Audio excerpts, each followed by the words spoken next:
Вчера околу 11 часот на автопатот Тетово-Гостивар во близина на клучката за Тумчевиште, патничко возило БМВ со гостиварски таблици, управувано од 45 годишен гостиварец, удрило и усмртило куќе бездомник.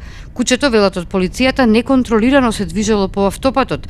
Нема повредени во несреќата, а вкупната материјална штета се проценува на 12.000 денари.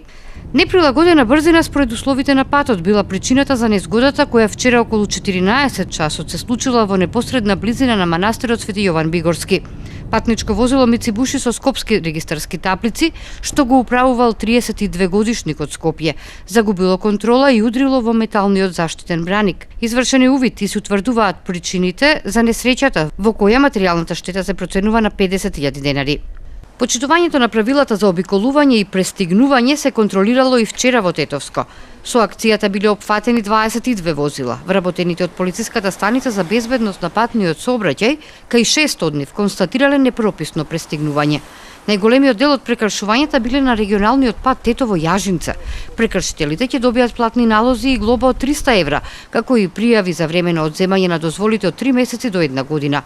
Покрај тоа, откриени се уште 4 различни видови прекршоци, кои се санкционирани со исто толку покани за наплатна на глоба, која се движи од 20 до 45 евра, зависно од прекршокот.